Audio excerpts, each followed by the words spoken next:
This episode of the Cowboys Report, all about a Jonathan Taylor trade, is made possible by Manscaped. You get 20% off and free shipping when you use promo code Cowboys over at manscaped.com. Now, the Jonathan Taylor situation, if you think the Zach Martin Cowboys one is bad, which is not bad, this is a bad situation. Taylor and the Colts are fighting over the contract, his contract, and what's going to happen in 2023. Taylor wants to get paid.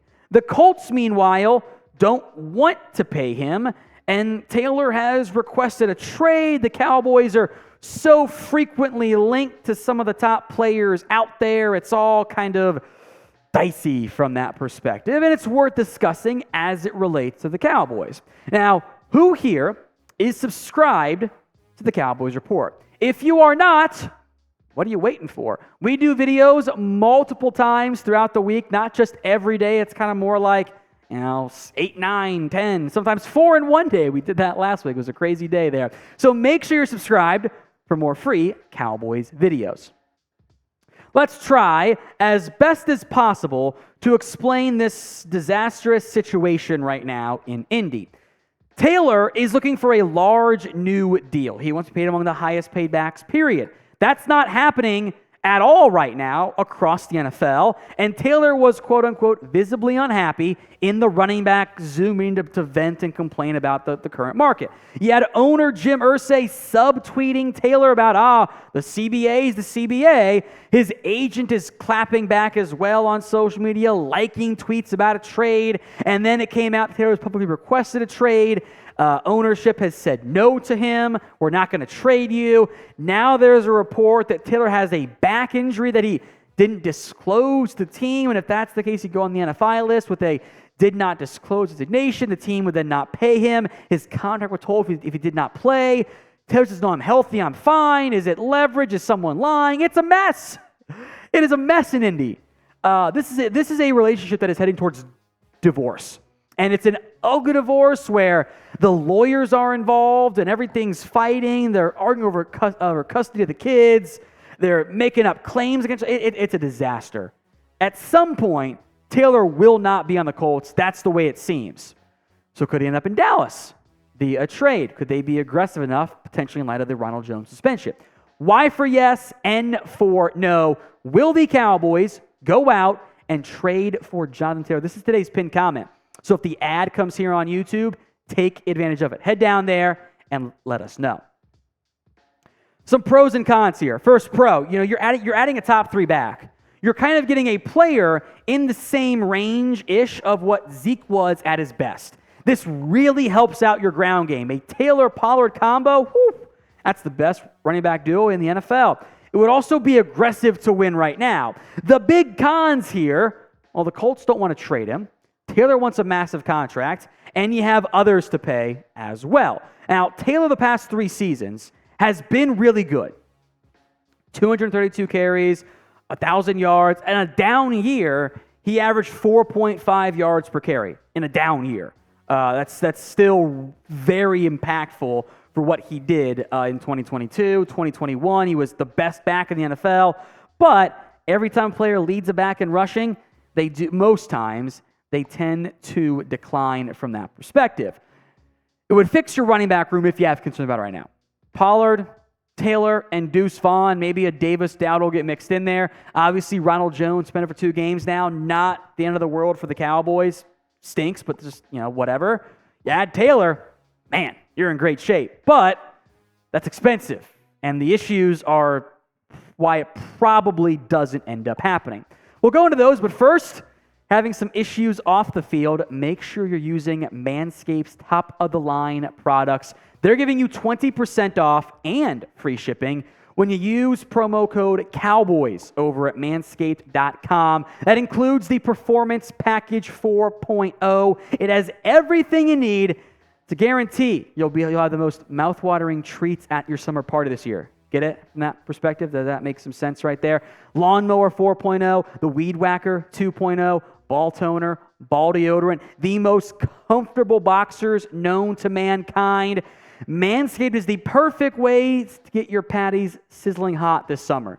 Does the double entendre make sense? 20% off and free shipping when you use promo code Cowboys at manscaped.com. That link is in the comment section and the description of today's show. So if you're not already using Manscaped, or you maybe have the Lawnmower 2.0, get the 4.0. Get the best out there. Manscaped.com, promo code Cowboys. Trade. Let's talk trade value for Jonathan Taylor here. The Colts, writes Stephen Holder of ESPN, are according to a league source with direct knowledge of the conversations, would be seeking an early round draft pick. That might be tough given the current climate about the value of backs. I think from a value perspective, second round is how I view that. Otherwise, I would have said first. Second round, still around. Third round's not really early round. So let's say it's pick 60-ish for Taylor.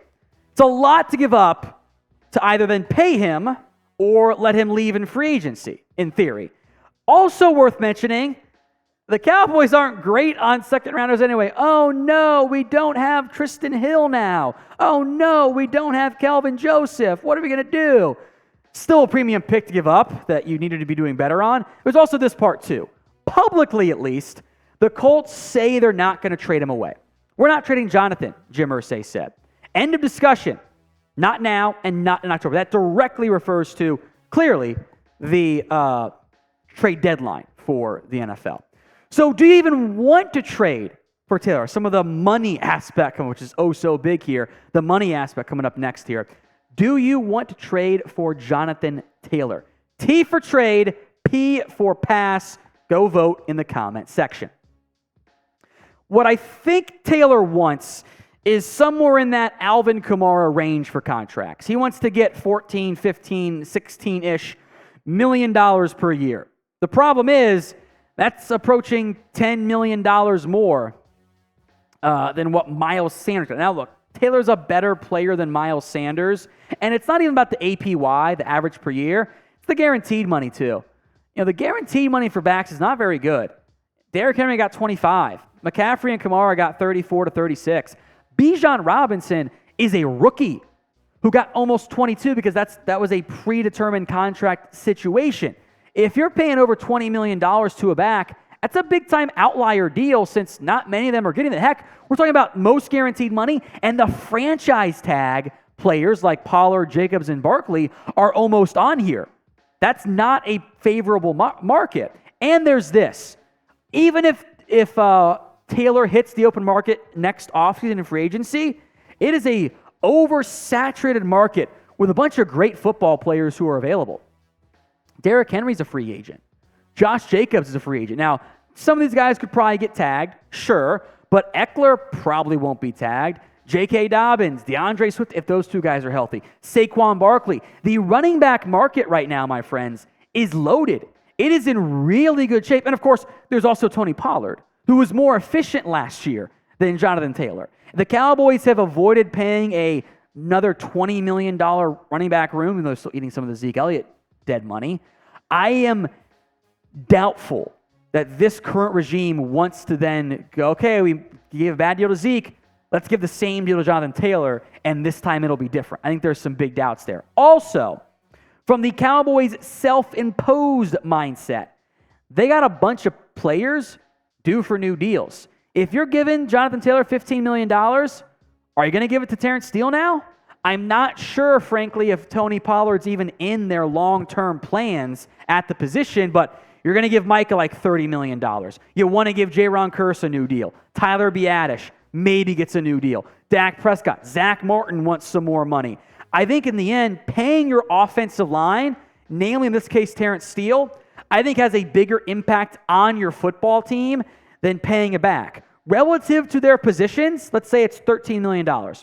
Relative to their positions, Taylor is better than Terrence Steele. But in terms of who would I rather pay 13, 14, 15 million bucks to, I think I'd actually lean towards Terrence Steele if healthy and still run the football, but maximize my offensive line as opposed to another high-paid back with a overall pretty bad return on those contracts in recent years.